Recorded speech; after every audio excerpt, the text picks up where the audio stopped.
Children, today we are going to study about metalloids. What are metalloids? Metalloids are those elements which are neither metals nor non-metals. They show some properties of metals and some properties of non-metals. So we cannot keep them in metals also, neither we can keep them in non-metals because they are having characteristics of both metals and non-metals, and such elements which are having characteristics of both metals and non-metals are called as metalloids. They are usually solids. Example of metalloids are boron, silicon, arsenic, antimony, polonium, etc. So what are the examples of metalloids? Boron, silicon, arsenic, antimony and polonium. Now children, let us study what are noble or inert gases. Noble or inert gases are those gaseous elements which do not react chemically with other elements. They remain inert. They don't react with any other element, and for this reason they are also known as inert gases or noble gases. So those gaseous elements which don't react with any other element are called as inert or noble gases. They are found in nature only in traces. Traces means they are found in very less quantity. There are 6 noble or inert gases, and those noble or inert gases are helium, symbol is He, neon, symbol is Ne, argon, symbol is Ar, krypton, symbol is Kr, xenon, symbol is Xe, and the radioactive radon, Rn.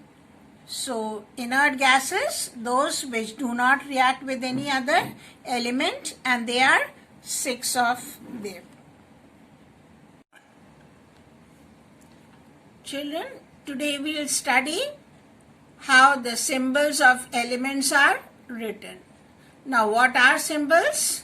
Symbols are actually short forms that are used to denote chemical elements. Each element can be denoted by a symbol which is usually the first letter of its name in English or in Latin, and is denoted by a capital letter. So each element may have a name in English or in Latin. If the name is in English, then the first letter of the English name is taken, and if it is having a Latin name, then the first letter of the Latin name is taken. For example, carbon is denoted by symbol C. So what is the symbol for carbon? C. And copper is denoted by Cu, a capital C and a small u. Symbol of Cu is taken from the Latin name cuprum. So copper has got a Latin name which is called as cuprum, and from that name cuprum, the letters, first 2 letters have been taken as the symbol for copper, that is Cu. Now children, let us study some elements and their symbols which are in common use. On one side you are having the elements, and in the second column you are having the symbols. Element is hydrogen, symbol is H. Carbon, symbol is C. Oxygen, symbol is O. Fluorine symbol is F. Neon symbol is Ne. Sodium symbol is Na. Magnesium symbol is Mg.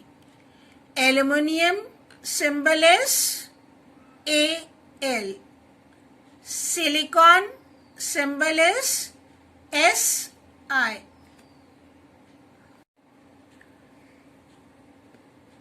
Phosphorus symbol is P. Sulfur symbol is S. Chlorine symbol is Cl. Argon symbol is capital A and a small r. Potassium symbol is K. So the symbol is totally different from the name. Calcium symbol is Ca. Boron symbol is B. Helium symbol is He. Now let us revise it once again. Magnesium symbol is Mg. Aluminium Al. Silicon Si. Phosphorus P. Sulfur S. Chlorine Cl. Argon Ar. Potassium K. Calcium Ca. Boron B. Helium He. Hydrogen H. Carbon C. Oxygen O. Fluorine F. Neon Ne. Sodium Na. Magnesium Mg. Aluminium Al. And silicon Se. Nitrogen is the most abundant element present in the atmosphere. So if you look in the atmosphere, a number of elements are present, but maximum quantities of nitrogen. So nitrogen is the most abundant element present in the atmosphere. Oxygen is the most abundant element present in the Earth's crust. If you look at the Earth's crust, then the most abundant element, maximum amount of oxygen is present in the Earth's crust. And if you look at atmosphere, then nitrogen is the most abundant element. Hydrogen and helium are two most common elements which are present in the universe. If you take the whole universe, then which are the two mostly available elements? Hydrogen and helium. So let us repeat once again. In atmosphere, the most abundant element is nitrogen, that is you find nitrogen maximum. In Earth's crust you find oxygen, and if you look at the universe, then you find hydrogen and helium, which are the two common elements.